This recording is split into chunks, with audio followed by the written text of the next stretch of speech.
కాంతారాలోని పంజర్లు real story తెలుసా? వేల సంవత్సరాల క్రితం ఒక మగ పంది ఒక ఆడపంది ఉండేవి. వాళ్ళిద్దరూ అన్నా చెల్లెళ్ళు. వాళ్ళ వంశంలో మిగిలింది వాళ్ళిద్దరే. అయితే వాళ్ళ వంశాన్ని ఎలా కాపాడాలో తెలియక సుబ్రహ్మణ్యేశ్వర స్వామికి తపస్సు చేస్తారు.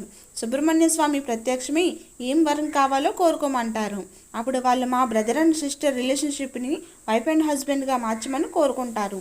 దాంతో వాళ్ళకి 4 పిల్లలు పుడతారు. ఒకరోజు నలుగురిలో ఒక పందిపిల్ల తప్పిపోయి శివుడి తోటలోకి వెళ్ళిపోతుంది. ఇప్పుడు పార్వతీదేవి ఆ క్యూట్ పందిపిల్లను చూసి కైలాసానికి తీసుకెళ్ళి పెంచుకుంటుంది. అది పెద్దయ్యాక కైలాసంలో ఉన్న మొక్కలన్నింటినీ ధ్వంసం చేస్తుంది. దానితో శివుడికి కోపం వచ్చి ఆ పందిపిల్లను చంపేస్తారు. అప్పుడు పార్వతీదేవి చాలా బాధపడటంతో శివుడు దాన్ని మళ్ళీ బ్రతికించి దైవశక్తి ఇచ్చి పంచుల దేవుడిగా భూలోకంలో ప్రజల పంటల్ని నాశనం కాకుండా కాపాడని పంపిస్తాడు. అందరూ వావ్ అని కామెంట్ చేయండి.